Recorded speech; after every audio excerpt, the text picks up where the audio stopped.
You're about to experience a message from here at South Lake Church where we engage, grow, and share. So make sure to subscribe below and keep watching together as we engage, grow, share Jesus in our community relationships. Well, hello everybody. Pastor Rob here from South Lake Church, and thank you for joining us here on Good Friday. Now, why do we say the word good? Today is the day we're reminded that Jesus died on a cross. In fact, about this time, not quite, but almost 2,000 years ago, Jesus breathed his last. The earth covered in darkness. It was not a good day, it was a sad day, mournful day, painful day. But we call it good because what happens today on the cross is that a relationship that was broken between God and his people was mended and fixed. That is Good Friday. We get to call God in heaven Father because of Jesus, taking on our hurt and our brokenness to his death. And today is really going to be focused on the hurt and anguish of what happened today. We remember today because on Sunday we celebrate the resurrection. We cannot forget that Easter is on the horizon. But we can't also forget that we have Easter because of today, Good Friday. Through this whole week, we've been doing devotions, going through the Gospels, hearing Jesus, being with his disciples, being tested, being betrayed. And today we see how it all culminates on Good Friday with Jesus at the cross.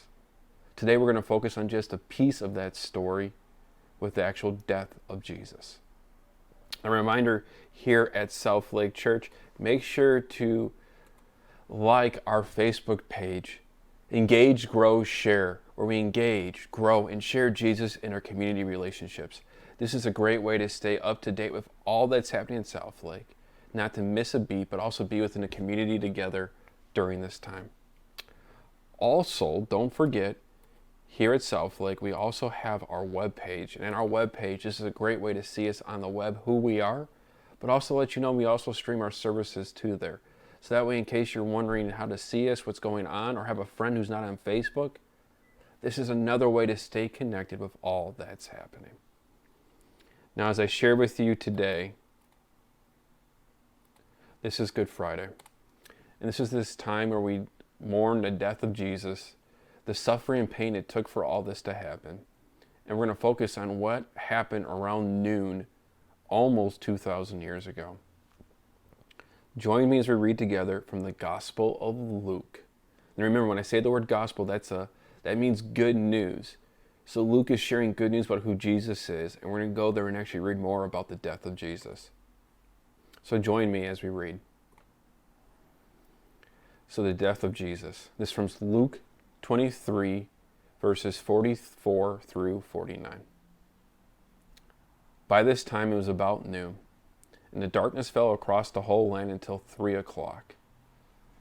So again, just to picture this, there's an execution happening right now. There's Jesus and two other criminals. What we're reading here is that around noon, darkness fell on the whole landscape. We don't know that means just a whole bunch of clouds and eclipse, but what we know is until 3 o'clock. So this is 3 hours of straight darkness. The light from the sun was gone, and suddenly the curtain in the sanctuary of the temple was torn down the middle. As we've read throughout this week that Jesus has been spending a lot of time in the temple. Well, here we're hearing inside the temple, this big structure with all that's going on. There's this curtain that divides the most sacred holy spot from the rest of it. Only certain priests, during certain times of the year, are allowed to even go near it, and only once a year actually inside it. And what we hear now is that that curtain is split, and it's right down the middle. And then Jesus shouted, "Father, I entrust my spirit into your hands." And with those words, he breathed his last. So around 3 o'clock in the afternoon, 3 hours from now, Jesus would have said his last words, "Father, I entrust my spirit into your hands." And with those words, he breathed his last. Now when a Roman officer overseeing the execution saw what had happened, he worshiped God and said, "Surely this man was innocent." This person, known as the Roman centurion, is a person who's making sure that all the criminals that are supposed to be executed are executed. He's been watching this whole thing happen, the crowds laughing and yelling at Jesus, the pain, the suffering, the discussions that are happening between Jesus and the other people on the crosses. And when this person witnessed all this horrific events, when he saw all the horrible things between the pain and suffering of Jesus and everybody else, when he saw Jesus give up his last breath, for him, it made him worship God. It's like all of a sudden the whole picture came together for this Roman officer. And he realized that there was more to this than just an execution. There was more going on than just a traitor of Rome. Something truly was happening here, and God must have been behind it. And when all the crowd that came to see the crucifixion saw what happened, they went home in deep sorrow. We don't know exactly why they're in deep sorrow. I know for the disciples and the people who knew Jesus, his mother, sisters, friends of the family, all those people who were a part that day were there. You know they were leaving in sadness, seeing that Jesus had died. But what about everybody else?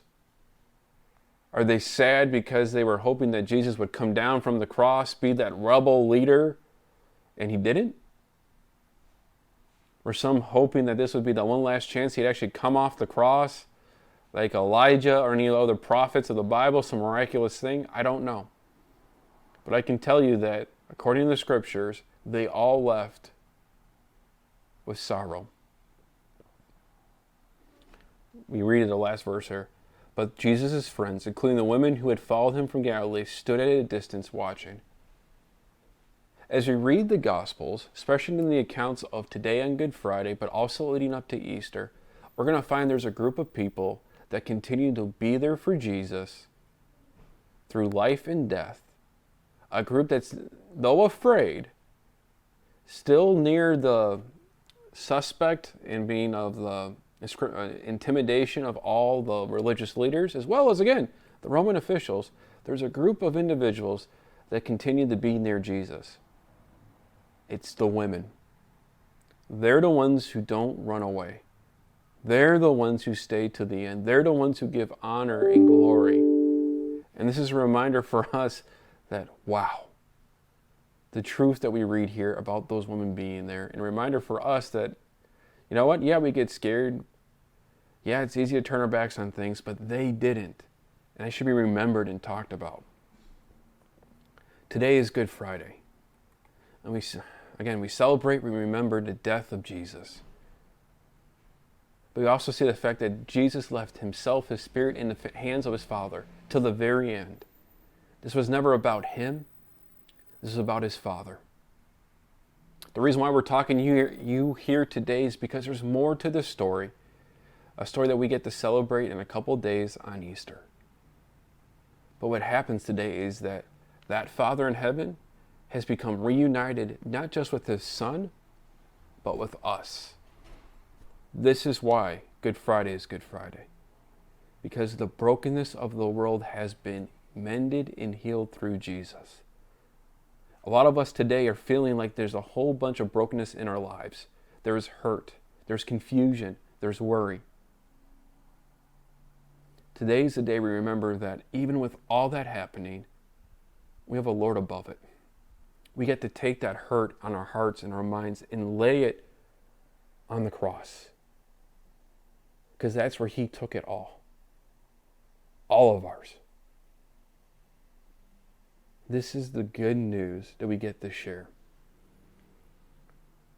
As we leave here today, instead of doing a prayer, I think it'd be good just to take a few moments of silence and just to take time to remember of all of our brokenness, what it took to mend this relationship with our Father in heaven. Let's take a moment in silence.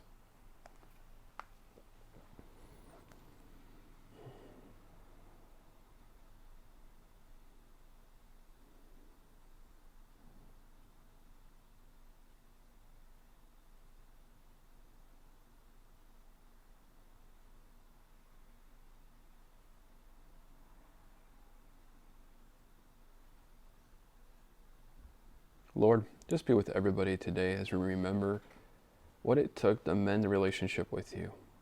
Lord, we give thanks for today, though today is also full of sorrow. Lord, be with us in this time. Help us to share why we call this Good Friday.